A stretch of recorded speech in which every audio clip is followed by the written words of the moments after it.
Olá, seja muito bem-vindo, seja muito bem-vinda a mais uma aula do Educação Plena. Esse é um espaço de educação aqui da nossa igreja. Eu espero que você esteja muito bem. E hoje a gente tem uma grande alegria de começar um novo eixo, um novo módulo, um novo momento de estudo do nosso espaço de ensino da igreja. E a gente vai conversar nesse novo eixo, anota aí no seu papel, sobre sustentabilidade. E eu acredito que é um tema super importante para a nossa reflexão, mas antes de tudo eu quero pedir para você algumas coisas. Primeiro, curta esse vídeo, ajuda o YouTube a entender que esse canal, esse vídeo é super relevante para as pessoas. Eu peço também para você compartilhar, divulgar esse conteúdo que a gente tem produzido aqui na nossa igreja, um conteúdo super importante, a gente se dedica bastante para esse estudo aqui, então divulgue, compartilhe com outras pessoas, porque vai não só nos ajudar muito, mas provavelmente ajudar muita gente. O cristianismo é uma religião, uma espiritualidade que tem muito a dizer, como nós veremos hoje aqui nesse novo eixo. Além disso, eu quero te pedir para você enviar perguntas para os nossos comentários. Especialmente nesse mês de novembro, que a gente vai estar começando esse eixo, essa primeira aula é uma aula que está sendo gravada, porque eu estou num período de repouso, de descanso, né? E é importante que você interaja, mandando suas perguntas aqui no comentário e depois a gente vai responder, tá bom? Esse mês é um mês super importante, mês de novembro, para mim, porque é o mês do meu aniversário, então vale a pena eu ressaltar. Meu e também da Vivi Viguier. Então, assim, é um mês maravilhoso, né? Novembro é um mês incrível, final de ano, a gente preparando o coração para as festas, mas, bom, esse é um mês incrível. A gente está num momento da igreja super incrível, importante, a gente está olhando para o futuro com grande expectativa dessa construção, desse novo momento que a gente está vivendo. A gente está ampliando a nossa casa, ampliando a nossa igreja, então eu quero te lembrar, se envolva com essa obra, contribua, faça parte, ore, tudo isso é muito importante para esse novo tempo que a gente está vivendo. Bom, a gente está nesse novo eixo da Educação Plena. Eu quero lembrar que o propósito da Educação Plena não é só produzir teologia para a cabeça, não é só produzir teologia ou relembrar aquilo que já foi dito muitas vezes. Mas o propósito da Educação Plena é fazer aquilo que o John Stott muito bem ensinou. Ele disse que a nossa leitura bíblica, a teologia, ela é e deve ser lida como uma flecha. Ela é tirada do mundo bíblico e atinge o mundo contemporâneo, seja ele qual for. Então, a nossa leitura bíblica é uma leitura fazendo pontes entre aquilo que a Bíblia diz, entre o que a tradição, os teólogos disseram, mas, sobretudo, fazendo uma ponte com a realidade, com o mundo que a gente vive. Esse é o nosso intuito, por isso que eu penso que a teologia ela não tem só a função de explicar. A teologia, a nossa leitura bíblica, ela também tem uma função muito importante de implicar a nossa vida a partir da luz que recebemos da palavra de Deus para o mundo atual que vivemos. Então hoje a gente vai começar esse novo eixo conversando sobre sustentabilidade. E para esse estudo ele tem um subtema, né? E eu quero conversar com vocês então sobre uma visão cristã do mundo. E para isso a gente vai olhar para a Bíblia. Então hoje é um estudo profundamente bíblico, a gente olhar para o texto bíblico e perceber como que o texto bíblico nos apresenta aquilo que nós chamamos de mundo, a criação, as coisas belas que existem no mundo, no planeta, no cosmos, no universo. O que a Bíblia tem a dizer sobre isso? A gente entende que Deus criou um mundo belo, esse mundo foi afetado pelo pecado, mas Deus promete restaurar esse mundo que Ele criou para o nosso deleite, para o nosso prazer e para a nossa alegria. Então, eu acho que um dos pontos mais importantes ao se falar sobre sustentabilidade é a oportunidade da gente refletir sobre o fato de que o pecado, de que ele não afetou somente a minha individualidade, mas ele afetou o planeta como um todo. E Deus promete redenção para esse mundo também. Então, o propósito desse estudo hoje é falar sobre o que Deus criou, sobre o mundo depois do pecado e sobre a promessa de Deus de restauração desse mundo, tá bom? Então, esses 3 pontos que a gente vai refletir aqui hoje. Mas antes eu quero fazer uma indicação de 2 livros que eu julgo muito importante. Olha o tamanho desse livro, né? Isso aqui é um manual de teologia do Antigo Testamento, muito bom, do Bruce Waltke. Ele é um manual que uma pessoa que não tenha profundo conhecimento da teologia bíblica consegue entender bem. É uma abordagem exegética, canônica e temática. E aqui ele tem um estudo muito interessante sobre o tema da criação. Então vale muito a pena adquirir esse livro. Eu não sei qual é o preço dele hoje, mas eu comprei e era relativamente barato, né, para livro desse tamanho e desse calibre. Foi um livro relativamente barato. O outro que eu quero indicar aqui é o livro do John Stott. John Stott é um dos teólogos que eu me afeiçoo demais. O John Stott é um teólogo incrível e ele toca e fala sobre temas da contemporaneidade, né? Falava porque o Stott faleceu, mas deixou textos maravilhosos que edificam muito a minha fé. E esse livro aqui, Os Cristãos e os Desafios do Mundo Contemporâneo, vale muito a pena ser lido. O Stott é um teólogo profundo, com boa teologia, mas ao mesmo tempo sem perder aplicações para a igreja. Não é um teólogo da academia, o Stott é um teólogo da igreja. Então eu indico esses 2 livros porque eles são muito importantes. Bom, vamos lá. Eu quero começar fazendo uma leitura do texto de Gênesis, capítulo 1, versículo 31, até o capítulo 2, versículo 3. O texto bíblico diz assim: E Deus viu o que havia feito, e tudo havia ficado muito bom. Passaram-se a tarde e a manhã, esse foi o 6º dia. Assim foram concluídos os céus e a terra, e tudo que neles há. No 7º dia, Deus já havia concluído a obra que realizara, e nesse dia descansou. Abençoou Deus o 7º dia e o santificou, porque nele descansou de toda a obra que realizara na criação. Esse é o relato da criação do mundo, ou pelo menos do primeiro mundo, desse mundo antes da queda. E aqui eu quero chamar sua atenção para alguns princípios teológicos, bíblicos, que são importantes para a gente. A Bíblia é um livro escrito durante um arco de anos, de 1600 anos, eu digo de escrita, mas a Bíblia ela tem o intuito de revelar Deus, mas Deus não está suspenso da realidade, Deus ele está em relação ao mundo que ele cria. Então a Bíblia não fala sobre o que Deus estava fazendo antes de criar o mundo. A narrativa do livro de Gênesis começa com Deus criando o mundo, a partir daquilo que nós chamamos de ex nihilo, de um nada, não nada absoluto, porque Deus existia, mas de um nada, porque nada existia além de Deus.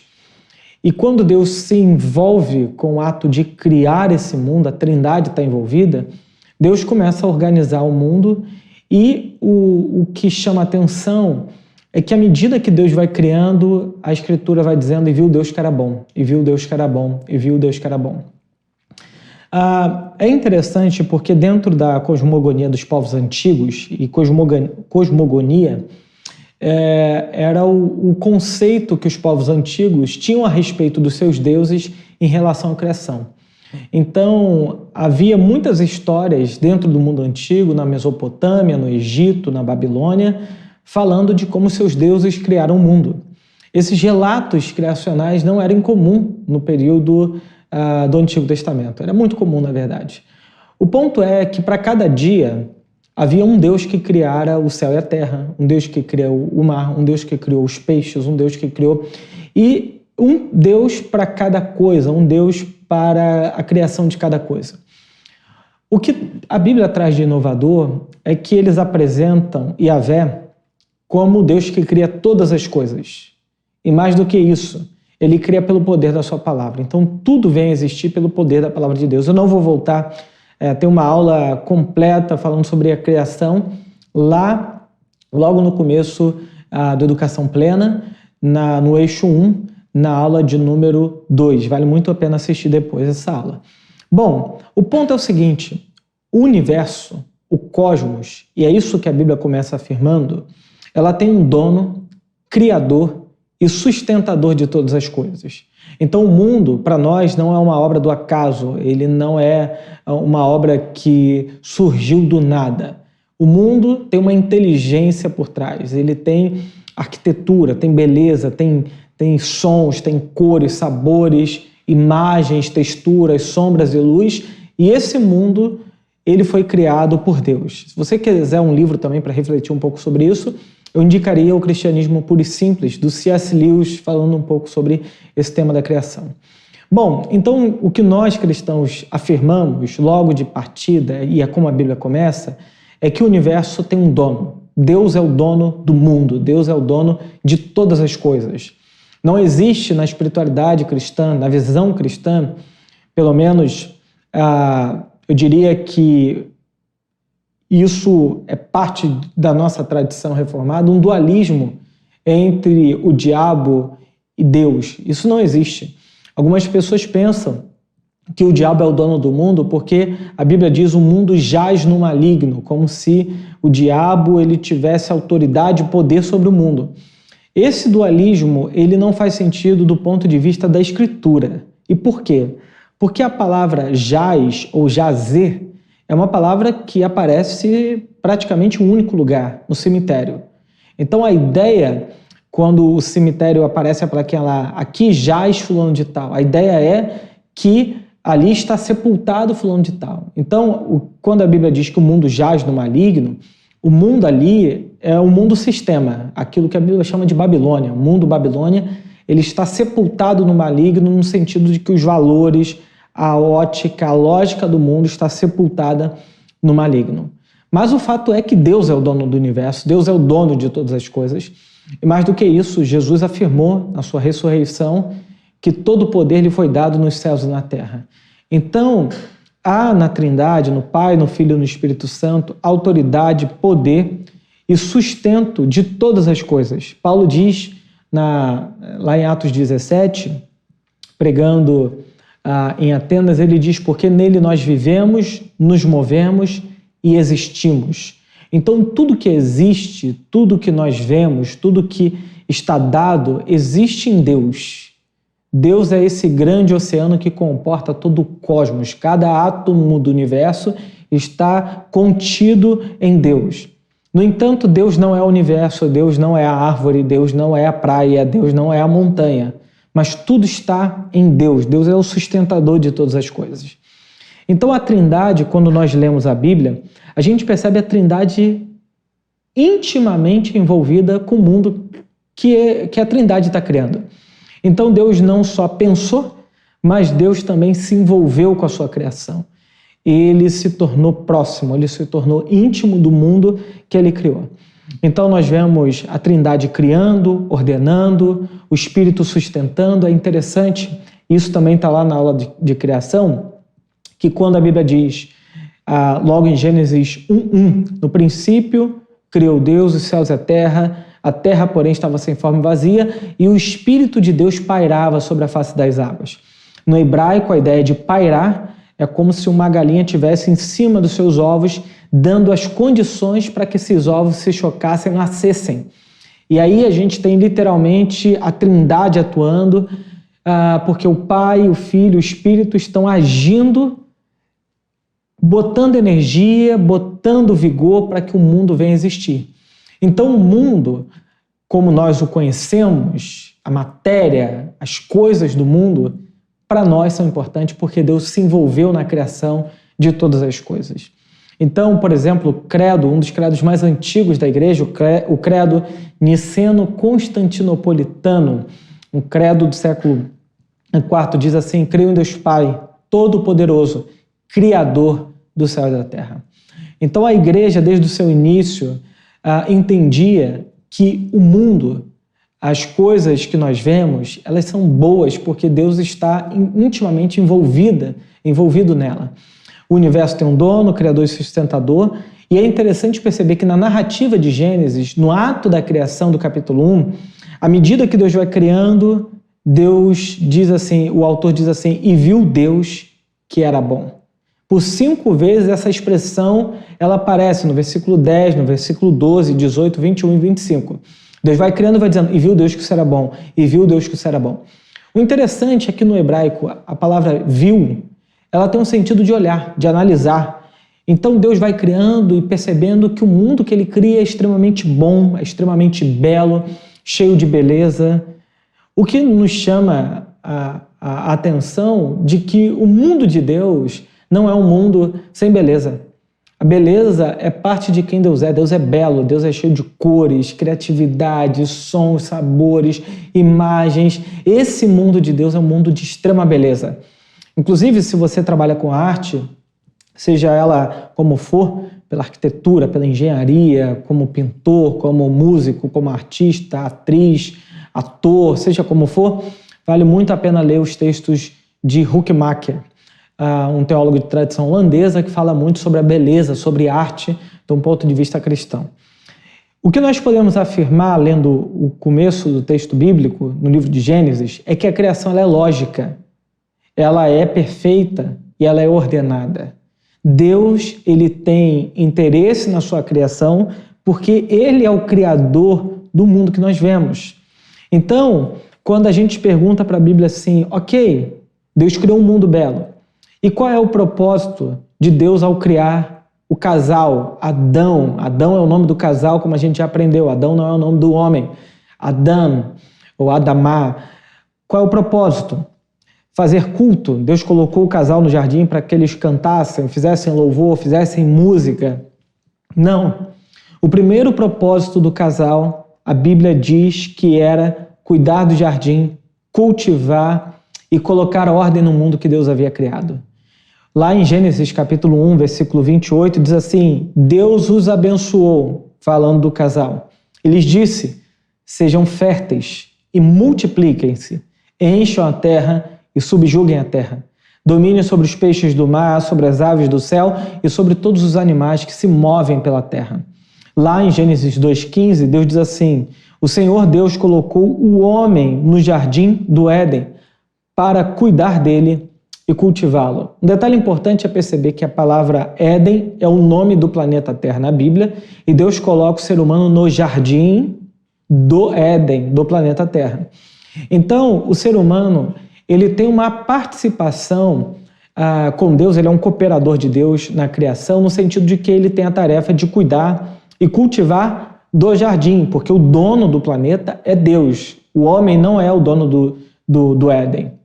É uma leitura equivocada, sem perceber a dinâmica do hebraico. Mas no hebraico, Deus é o dono do Éden e Deus colocou o ser humano no jardim, num pequeno pedaço de terra do Éden, para cuidar dele e cultivá-lo. Então, um ponto que eu quero chamar a sua atenção é que o propósito do ser humano, no princípio, antes da queda, era ser férteis e se multiplicar, mas não só isso, cuidar da terra. O propósito do ser humano é cuidar do jardim, é ser um zelador do mundo que Deus criou. Então, Deus nos colocou nesse mundo para sermos cuidadores desse mundo, para sermos zeladores desse mundo. O que os antigos cristãos chamavam de mordomia. Eles diziam que nós somos mordomos da criação e, portanto, nós não podemos destruir o mundo de Deus porque nós somos zeladores, cuidadores e Deus não nos colocou nesse mundo para destruí-lo. No entanto, lá no capítulo 3 de Gênesis acontece uma fatalidade, que é quando o ser humano ele peca, ele desobedece, ele faz o que não devia e Deus expulsa o ser humano do jardim. Mas antes disso, lá no capítulo 3, versículo 17 e 18 de Gênesis, diz assim o texto, e ao homem declarou, visto que você deu ouvidos à sua mulher e comeu do fruto da árvore da qual eu lhe ordenara que não comesse, maldita é a terra por sua causa. Com sofrimento você se alimentará dela todos os dias da sua vida, ela lhe dará espinhos e ervas daninhas e você terá que alimentar-se das plantas do campo. Perceba que aquele mundo perfeito, ele não existe mais depois do pecado. E agora nós estamos entrando no segundo mundo, o mundo caído. E é interessante perceber que por causa do pecado, a terra, a criação, foi afetada também. O que nos chama a atenção de que aquele mundo que estava em estado de shalom, como diz o Cornelius Platinga, ele passa a experimentar espinhos e abrolhos. Ele passa a experimentar um caos ecológico. Ele começa a se desequilibrar do ponto de vista ecológico. Então, eu acredito que a nossa visão cristã de pecado, ela precisa passar por uma profunda ampliação para a compreensão de que pecado não é somente uma dimensão individual, moral, e que afetou somente o nosso relacionamento com Deus. O pecado afetou profundamente a ecologia, o mundo, a terra, o solo, a água, a criação, os animais, os peixes. Quando o pecado entrou no mundo, desequilibrou o ecossistema do mundo que a gente vive.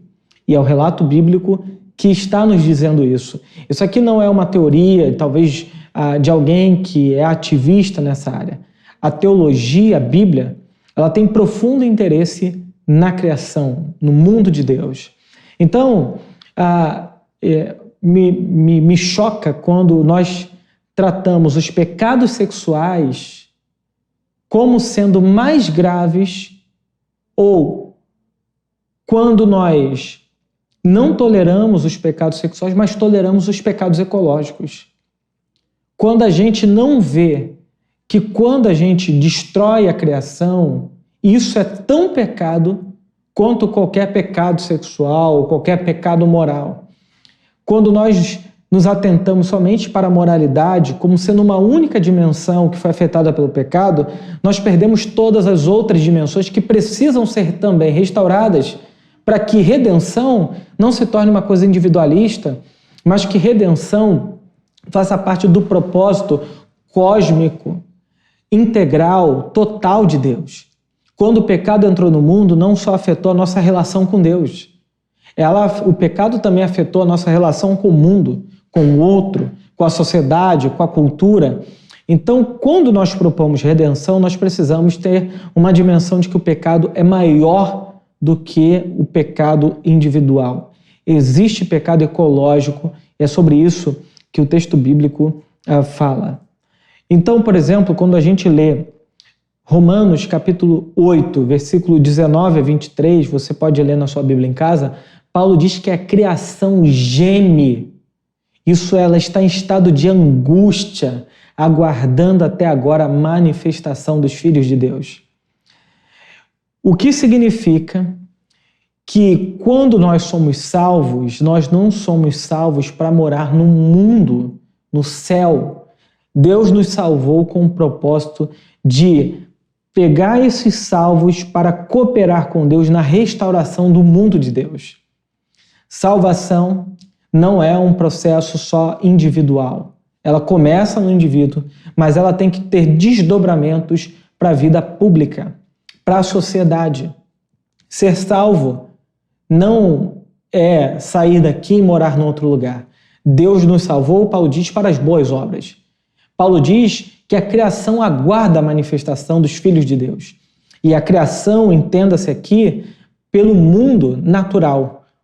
Pelo mundo natural, pelas coisas, pela física, pela biologia, por aquilo que Deus criou. Então o mundo aguarda a manifestação dos filhos de Deus para transformar a terra de Deus. Bom, uma visão distorcida da expressão bíblica, que o ser humano tem que dominar sobre a terra, ela produziu muitos erros teológicos, inclusive, de pessoas que acreditavam que dominar é subjugar a terra e não considerar que a terra é um organismo vivo.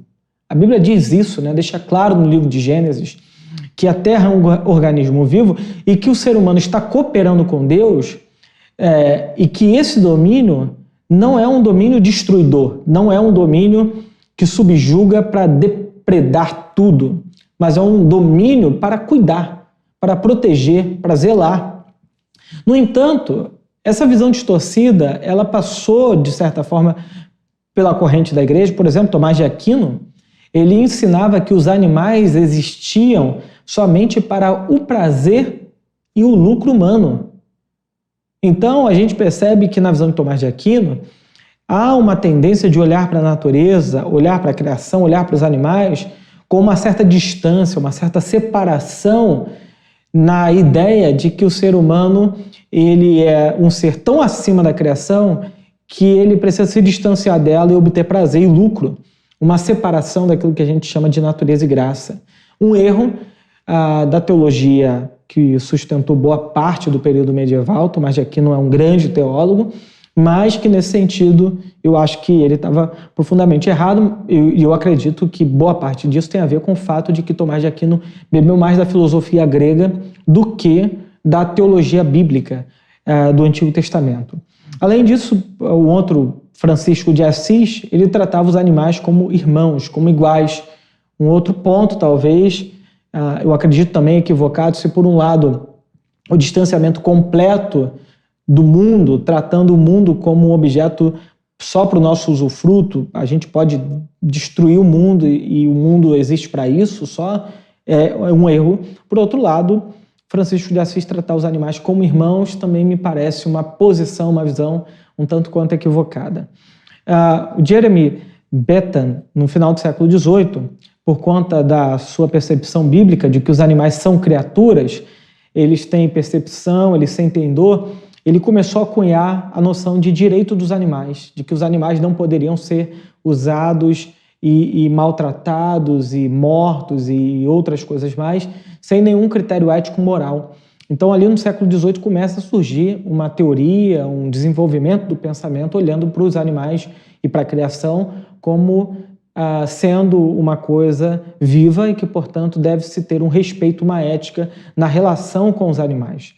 O John Stott, nesse livro aqui que eu indiquei para vocês, ele diz o seguinte: é mais significativo falar das nossas responsabilidades para com os animais, visto que Deus criou, lá em Gênesis 1, visto que ele demonstra seu interesse por eles ao dar-lhes vida, alimento e abrigo, como diz o Salmo 104, e visto que Jesus falou sobre o valor intrínseco deles, Mateus 10:31 e Mateus 12:12, e nós também devemos nos comprometer com o bem-estar deles.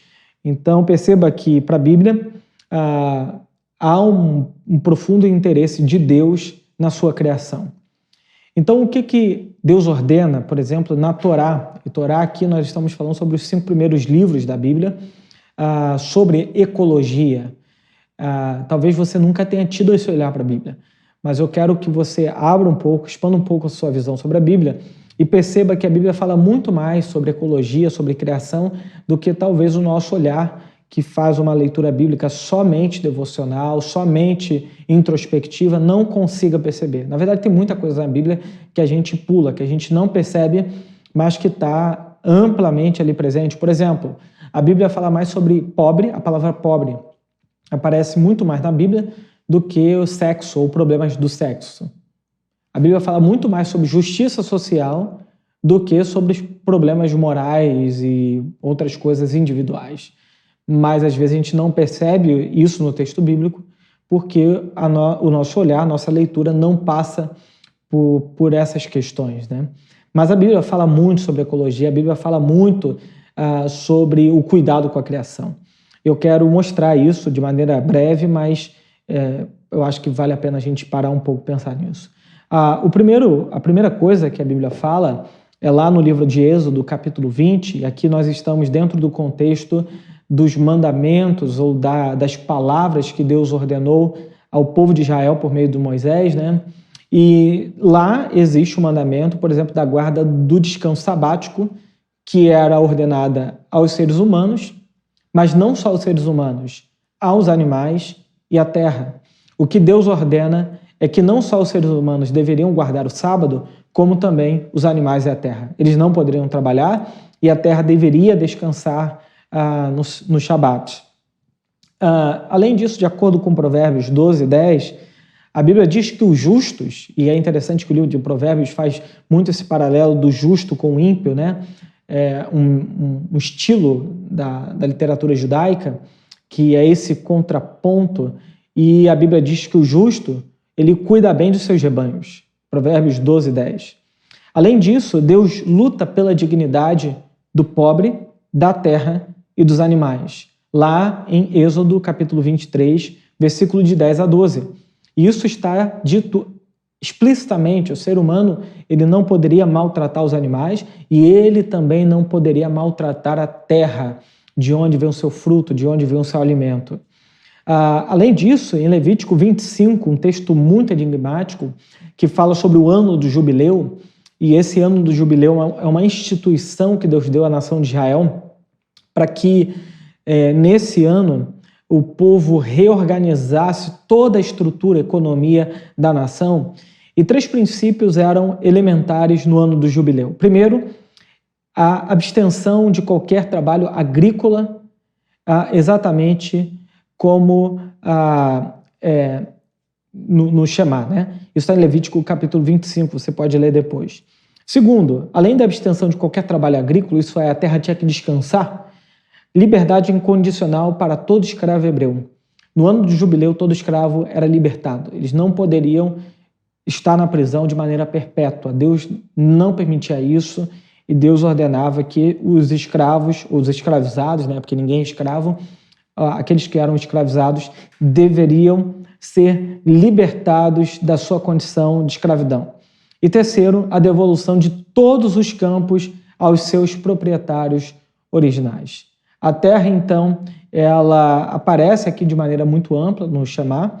Inclusive, alguns cristãos pegaram o princípio do jubileu para repensar o sistema da economia. Existem pessoas no mundo que produzem teologia e economia a partir do princípio do Shema. Um grupo, uma comunidade muito interessante de Israel, os kibbutz, que eram comunidades que se organizaram a partir também desse princípio. Eu acho que vale a pena a gente refletir como que Deus, no jubileu, ele pensa sobre a terra, ele cuida da terra. Mas não só o pecado afetou o mundo e Deus tentando organizar a nação de Israel, dar princípios para o povo, como também Deus promete um mundo restaurado, um mundo novo. Então nós temos antes da queda, durante a queda, Deus dando princípios para o povo não destruir mais a terra do que eles estavam fazendo, mas Deus também dá promessas de um mundo completamente renovado e restaurado. Eu quero que você entenda que o mundo, a criação, está no propósito eterno de Deus.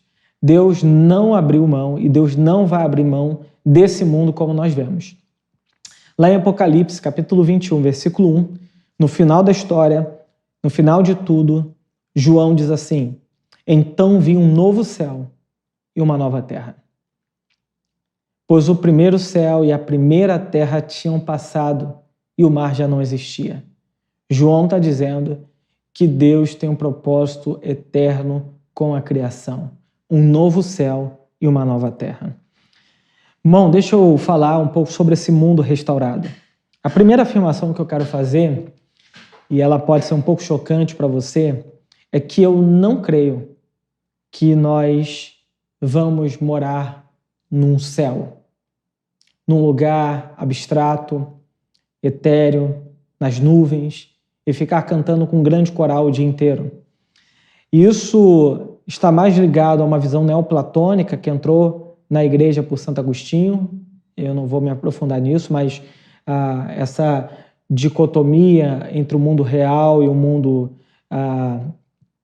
das sombras, que apareceu em Platão, entrou na teologia de Santo Agostinho e ele propôs os dois mundos, né, os dois reinos, o reino de Deus e o reino dos homens. O reino dos homens é uma sombra do reino de Deus, muito parecido com a ideia de Platão.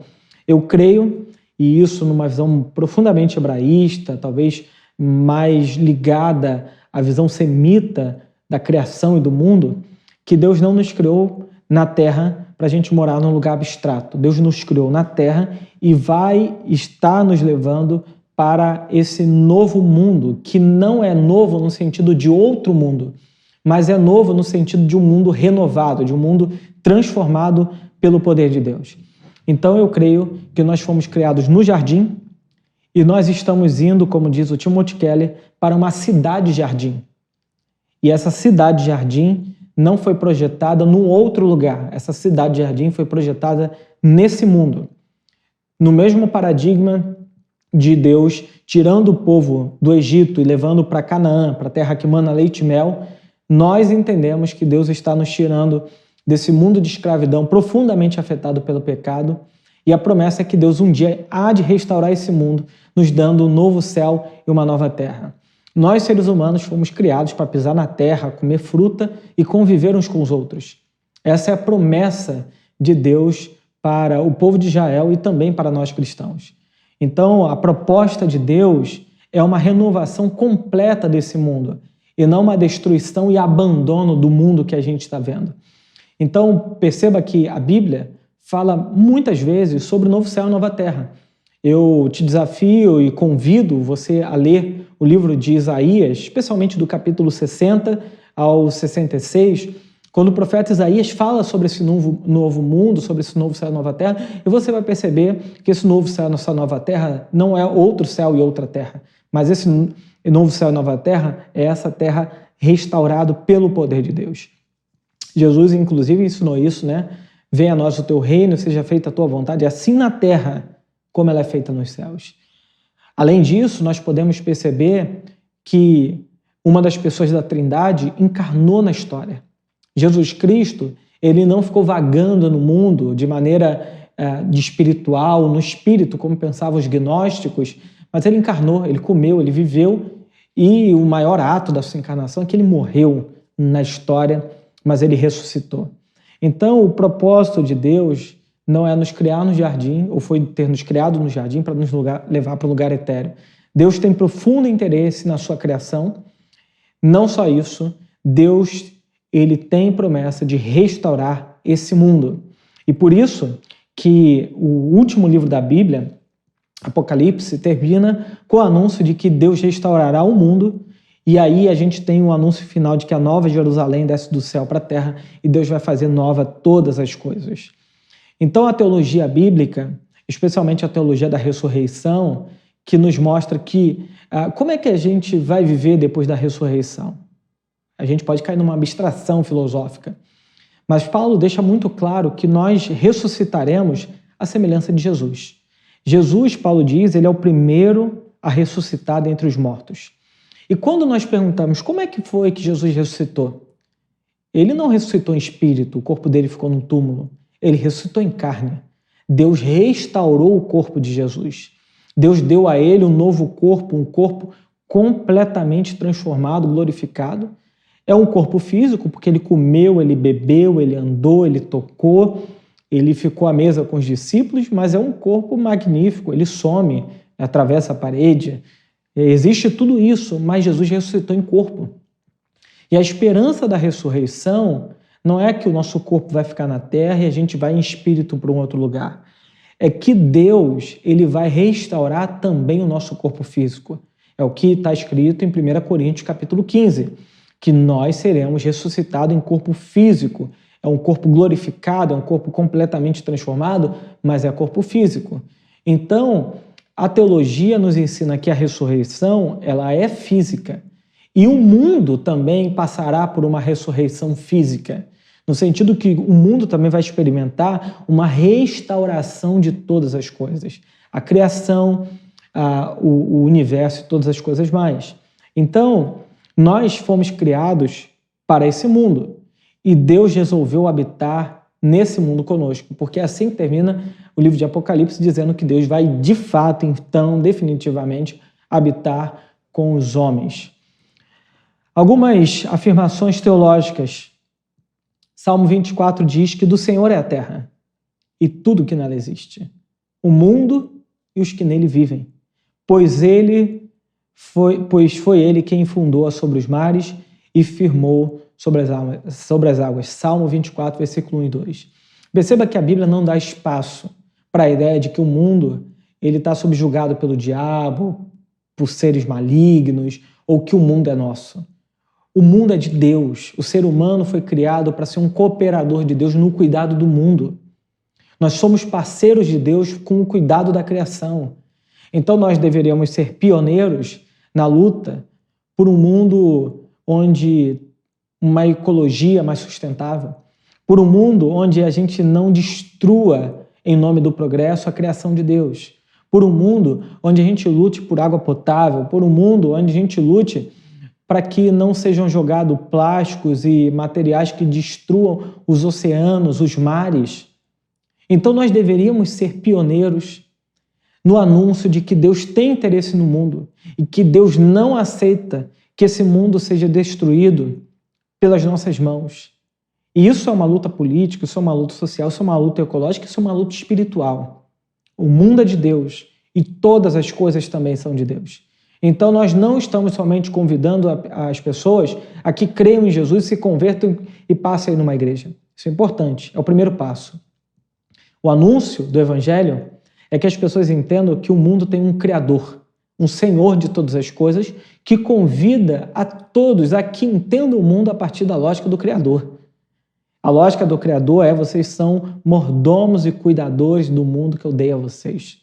Quando a gente destrói o mundo, a gente peca contra Deus. Então, há algumas conclusões finais para a gente terminar. Primeiro, a gente não pode mais ler a Bíblia de forma antropocêntrica, centrada somente no ser humano, como se os acentos na experiência humana, na tradição e na razão humana pudessem ser os nossos únicos critérios para a leitura bíblica e para a teologia. Além disso, devemos também superar a leitura androcêntrica e abrir caminho para uma discussão de gênero mais abrangente, porque somos criação de Deus somente como homens e mulheres em conjunto, crianças e adultos em conjunto e assim por diante. Então nós não podemos ter valorização exacerbada de um gênero em detrimento do outro. Devemos ter uma relação justa entre gêneros, entre idades, e não podemos ter uma hipervalorização dos velhos em detrimento dos jovens e nem o contrário. O mundo precisa encontrar o seu equilíbrio. Terceiro, a leitura bíblica na perspectiva da criação deve ser feita com referência à corporeidade, não somente à mente ou ao intelecto. A coerência ou verdade das interpretações se mostra no caminho da vida. Então, na nossa leitura bíblica, a gente precisa incluir o tema da ecologia, da sustentabilidade, porque Deus tem profundo interesse na sua criação.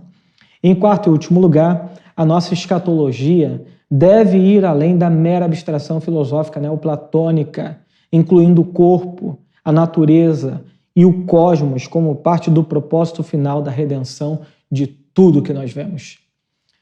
Termino com uma frase de Santo Agostinho sobre os 2 livros. Ele diz: Deus escreveu 2 livros. Santo Agostinho fala: o primeiro livro não é a Bíblia, mas sim a criação, a natureza, a vida. A Bíblia foi escrita para entender melhor o livro da vida e descobrir nela a presença amorosa de Deus. E isso nos devolve o olhar da contemplação, nos ajudando a decifrar o mundo e a fazer com que o universo se torne novamente uma revelação de Deus. Bom, eu acho que a gente tem um bom começo pela frente, né? Uma boa reflexão a fazer sobre o tema da criação, ecologia, sobre o tema da natureza e como que nós, que fomos salvos para as boas obras, nos relacionamos com esse mundo. Relembrando, a educação plena não é um espaço só para mera abstração filosófica. É um espaço de teologia que nos implica, nos impõe as responsabilidades que nós temos diante desse mundo com a consciência do evangelho que ganhamos. Ok? Então eu vou pedir, deixe sua pergunta nos comentários. Não entendi isso, explica melhor isso, fala um pouco melhor sobre isso, deixa nos comentários. Eu acho que a gente vai ter uma boa conversa pela frente aí, tá bom? Deus abençoe muito sua vida. Terça-feira que vem nós estamos novamente aqui para conversar um pouco sobre esse tema. Deus te abençoe. Até terça-feira que vem. Tchau, tchau.